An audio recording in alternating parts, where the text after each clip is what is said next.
اللهم صل على محمد وعلى آل محمد كما صليت على إبراهيم وعلى آل إبراهيم إنك حميد مجيد. اللهم بارك على محمد وعلى آل محمد كما باركت على إبراهيم وعلى آل إبراهيم إنك حميد مجيد. رب اشرح لي صدري ويسر لي أمري واحلل عقدة من لساني يفقهوا قولي. ربي زدنا علما ربي زدنا علما ربي زدنا علما. آج پڑھیں گے انشاءاللہ 10واں لمحہ نون ساکن اور مشدد کے قاعدوں میں.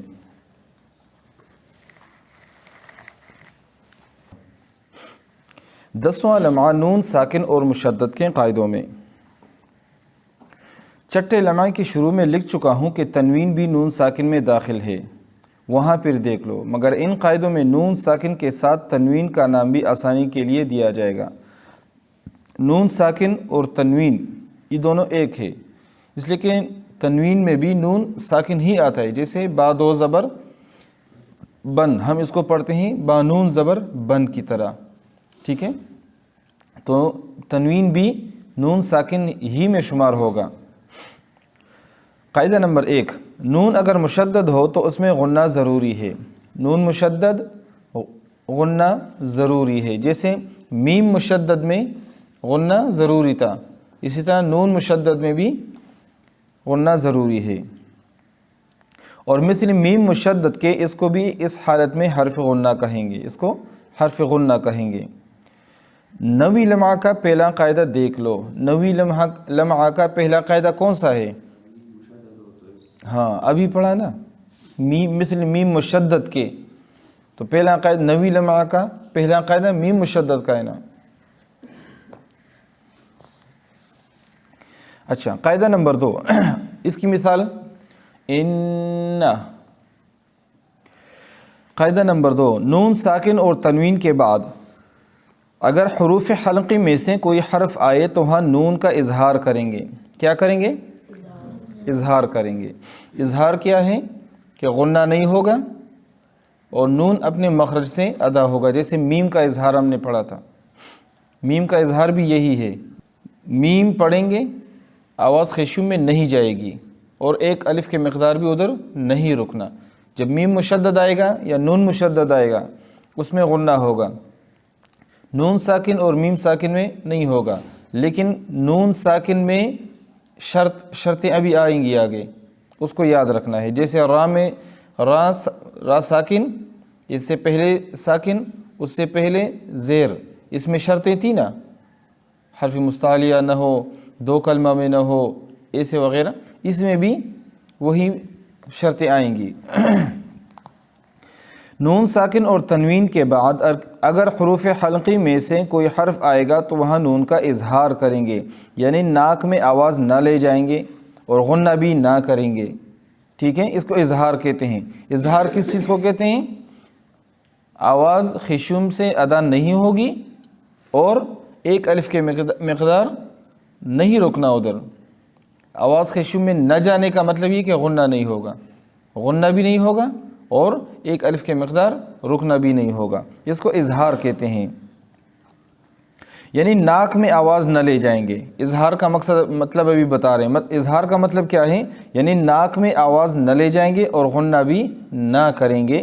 جیسے انعمتا، انعمتا، اس میں دونوں آ گئے، میم ساکن بھی ہے، نون ساکن بھی ہے.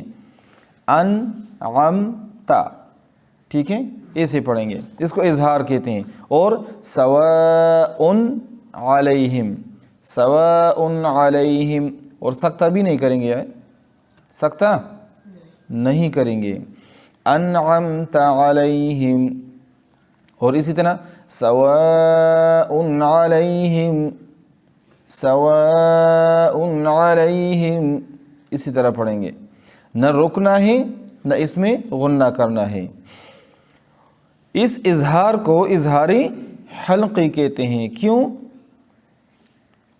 کیونکہ یہ حروف حلقی کی وجہ سے ہے. یہ اظہار حروف حلقی کی وجہ سے ہے اور حلق سے ادا ہوتے ہیں حروف حلقی. حروف حلقی کتنے ہیں؟ ہاں، حمزہ ہا، عین ہا، غین خا. حمزہ ہا کا مخرج اقصی حلق، اور عین ہا وسط حلق، اور غین خا ادنائی حلق. ماشاء اللہ. حروف حلقیہ 6 ہیں جو اس شعر میں جمع ہیں. حرف حلقی 6 سمجھ اے نور عین، حمزہ ہا و حا و خا و عین و غین. چوتھے لمعہ میں مخرج نمبر 1، 2، 3 اور 4 پھر دیکھ لو. اچھا، حمزہ کدھر سے ادا ہوتا ہے؟ اقصی حلق سے. اور اگر یہ حمزہ کی جگہ ہم الف لے لیں، جوف دہن. اور کون کون سے حروف جوف دہن سے ادا ہوتے ہیں؟ ہاں، الف مدہ، واو مدہ اور یا مدہ. چوتھے لمعہ میں مخرج نمبر 1، 2، 3 اور 4 کو پھر دیکھ لو. اور اظہار کا مطلب نویں لمعہ کے دوسرے قاعدے میں پھر دیکھ لو. نویں قاعدہ کون سا قاعدہ ہے؟ میم ساکن و میم مشدد، اس کے قاعدوں میں مثالیں بیان کرو. نون ساکن کے بعد حرف حلقی. ایک مثال ہے انعمتا، نون ساکن ہے، اس کے بعد عین آیا حروف حلقی میں سے، تو اس میں اظہار کریں گے، انعمتا پڑھیں گے. دوسری مثال سواء علیہم، تنوین کے بعد حمزہ آیا ہے، عین آیا ہے، ٹھیک ہے، تو یہ دونوں میں عین آیا. ابھی باقی مثالیں آپ لوگ دے دیں. نون ساکن، اس کے بعد حمزہ ہو، ہا ہو، عین، غین، ہا. مثالیں دے دو. من خوف، ہاں من خوف، نون ساکن کے بعد خا، من خوف. اور من لدن ہو، آگے دیکھا، ہاں پڑھے جلدی جلدی جلدی جلدی. نون ساکن اس کے بعد حرف حلقی، مثال دے دو. من ہو، من ہم. نون ساکن یا تنوین کے بعد حروف حلقی آئے گا، اس میں اظہار ہوگا. آواز ناک میں بھی نہیں جائے گی، غنہ بھی نہیں ہوگا، اور رکنا بھی ایک الف کی مقدار نہیں ہے. اور غنہ ایک الف کی مقدار رکنے کو ہی کہتے ہیں، آواز خیشوم میں لے جانے کو. قاعدہ نمبر 3، نون ساکن اور تنوین کے بعد اگر ان 6 حرفوں میں سے کوئی حرف آئے جس کا مجموعہ یرملون ہے تو وہاں ادغام ہوگا. نون ساکن، اس کے بعد یرملون، یا، را، میم، لام، واو، نون. یرملون، یہ 6 حرف آئیں گے تو وہاں ادغام ہوگا، یعنی نون کو اگلے حرف میں مدغم کریں گے، اس کے ساتھ پڑھیں گے، ٹھیک ہے.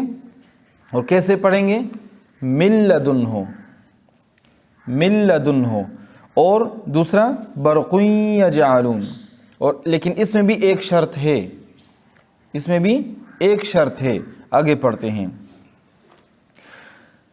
نون ساکن اور تنوین کے بعد اگر ان 6 حرفوں میں سے کوئی حرف آئے جن کا مجموعہ یرملون ہے تو وہاں ادغام ہوگا، یعنی نون اس کے بعد والے حرف سے بدل کر دونوں ایک ہو جائیں گے. نون آگے آنے والے حرف کے سے مل کے دونوں ایک ہو جائیں گے، جیسے من لدن ہو، من لدن ہو. نون کو لام سے بدل کے ادغام کیا. دیکھو، نون کو لام بنا کر دونوں لام کو ایک کر دیا، چنانچہ پڑھنے میں صرف لام آتا ہے، اگرچہ لکھنے میں نون بھی باقی ہے. اگرچہ لکھنے میں نون بھی باقی ہے، نون کو لکھا تو ہے لیکن پڑھا نہیں جائے گا. من لدن ہو. مگر ان 6 حرفوں میں اتنا فرق ہے کہ ان میں سے 4 حرفوں میں تو غنہ بھی رہتا ہے.